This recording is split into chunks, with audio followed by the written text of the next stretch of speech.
मुफ्ती अरबाब शमसी के बयानात सुनने के लिए मुफ्ती साहब के ऑफिशियल चैनल मुफ्ती अरबाब को सब्सक्राइब करें। जज़ाकल्लाह। मुफ्ती साहब, मेरे एक भाई का इंतकाल हुआ है और उनके वारिसीन ने इमाम साहब से कहा है कि नमाज में मस्जिद में ये ऐलान करें कि कुरान ख़वानी के लिए ऐलान करें और जिसके पास जितना वक्त था वो बैठे और तिलावत करे और दुआ पढ़े। तो इस तरह का ऐलान करना सही है नहीं।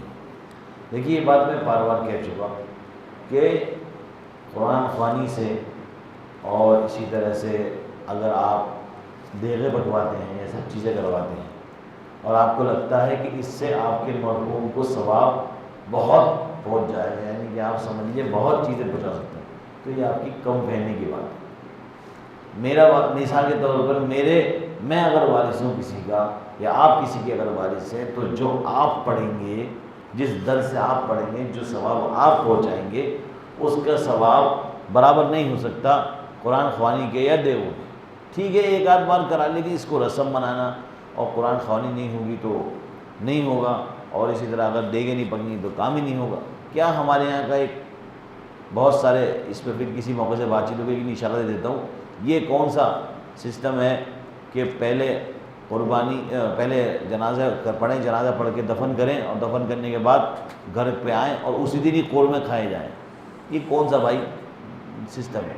किसी के घर में इंतकाल हुआ है, आपको कोरमे बिरयानी की पड़ी?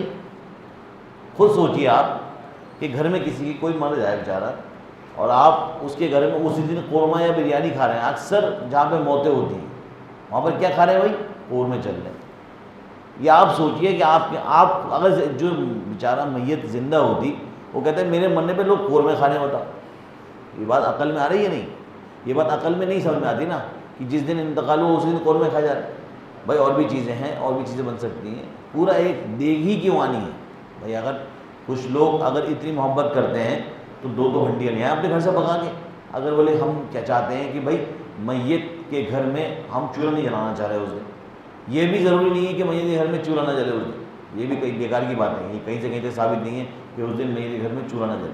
हाँ, इसलिए ये निज़ाम बनाया गया था कि मैयत के दिल पर असर बहुत होता है, इसकी वजह से उसके करीब के लोग, महल्ले के लोग, रिश्तेदारी लोग उसके खाने पीने में उसकी मदद कर देते हैं। लेकिन आपको ऐसे रस्म का भी बना दिया गया सिस्टम, ये रस्म की सिस्टम बना दिया गया, ये सही नहीं है बात। मुफ्ती साहब, हमें ये बताइए कि अक्सर हमारे जहन में कन्फ्यूज़न रहता है कि जो लोग हज करते हैं तो उन पर कुर्बानी दो होती हैं, एक दम शुक्र और एक दम कुर्बानी, तो क्या मसला है? जी हाँ, जो शख्स हज करने जाता है, हज तमत्तो या हज क़िरान, उसके ज़िम्मे में दो कुर्बानी होती है। एक दम शुक्र जो कि उसे मक्के मुकर्रमा में करनी है, और एक जिस मुल्क में वो रहता है वो किसी को ज़िम्मेदारी दे के आए कि वो उसकी तरफ से कुर्बानी करे। तो ये नहीं है कि हाजियों के लिए अलग कुर्बानी वहाँ हो गई तो यहाँ नहीं होगी, बल्कि वो कुर्बानी अलग है, ये कुर्बानी अलग है, इस साल एक्स्ट्रा होगी।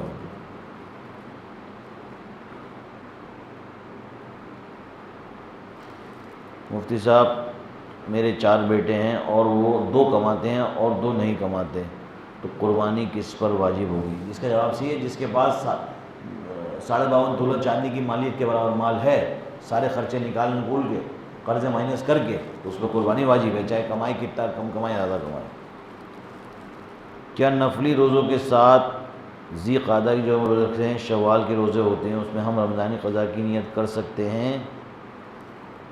देखिए, कानून तो यही है कि अगर आपने नियत कर ली क़ज़ा रोज़े की तो इसकी फजीलत नहीं मिलेगी, लेकिन कुछ चीज़ों को करने के बाद अल्लाह पर छोड़ देना चाहिए। कि आपने अगर 2 नियत कर ली तो ये अल्लाह बेहतर जानता है कि सवाब आपको कितना देगा, लेकिन बज़ाहिर ये है कि अगर आपने किसी क़ज़ा रोज़े में, किसी रोज़े में, किसी नफली रोज़े में कोई क़ज़ा की नियत कर ली तो उसका सवाब नहीं मिलेगा, ये लॉजिकल बात है। लेकिन अल्लाह ताला के ऊपर छोड़ देना चाहिए कि क्या होगा। और इसी तरह से क़ज़ा पहले अदा करना ज़्यादा ज़रूरी है नफली काम से। आपकी कोई क़ज़ा है वो ज़्यादा ज़रूरी है किसी भी नफली अमल से। अब सवाब अल्लाह ताला डबल कर दे, ये अल्लाह ताला जाने और अल्लाह ताला का दरबार जाने। आपको नहीं पढ़ना चाहिए कि हमें कम मिल जाएगा। कानून के मुताबिक एक ही चीज़ की नियत हो सकती है। कुर्बानी के जानवर के ख़रीदने के बाद दूसरे दिन उछल कूद करने से अगर सींग तोड़ दे तो क्या उसकी कुर्बानी कर सकती है? नहीं कर सकते? जानवर ख़रीदते वक्त پورا جو ہے صحیح تھا۔ اگر اس کا جو سینگ ہے وہ جڑ سے ٹوٹ گیا، دماغ کی جڑ سے ٹوٹ گیا اور دماغ کے آس پاس زخم ہو گیا تو وہ عیب دار ہو گیا، تو اس کی قربانی درست نہیں ہوگی۔ لیکن اگر اوپر کا حصہ ذرا سا ٹوٹ گیا اور جب خریدا تھا تو بالکل صحیح تھا تو اس کی قربانی ہو جائے گی۔ لیکن اگر یہاں پر بھی ایک بات اور ہے کہ اگر کوئی مال والا ہے اور اس کے بیچارے جانور کا سینگ ٹوٹ گیا تو وہ پھر بھی کوشش کرے کہ ایک نیا جانور خرید لے، وہ بھی قربانی ہو جائے گا، اور ایک احتیاط کے طور پر ایک اور بھی قربانی کر دے۔ اور کسی کا کوئی قربانی کے متعلق سوال ہو تو پوچھ سکتے ہیں۔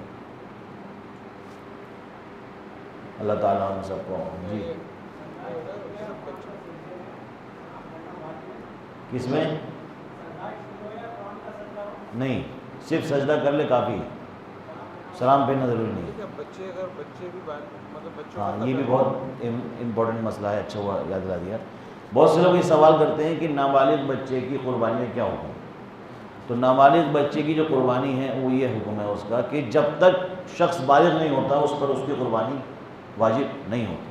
اگر والدین اپنے نابالغ بچوں کی طرف سے قربانی کر رہے ہیں اور ان کی نیت کر رہے ہیں تو ثواب تو مل جائے گا ان کو، لیکن فرض قربانی جب بھی ہوتی ہے جب بچہ بالغ ہو جاتا ہے۔ اگر آپ نے نہیں کری تب بھی کوئی مسئلہ نہیں۔ چاہے وہ بچہ مطلب پیسہ ہو اس پہ، ہاں چاہے بچہ پیسے والا ہی کیوں نہ ہو، بچے پہ سارے حکم جب ہی آئیں گے جب وہ بالغ ہوگا۔ بالغ ہونے سے پہلے کوئی بھی حکم اسلام کا نہیں آتا۔ اور تو کوئی سوال نہیں۔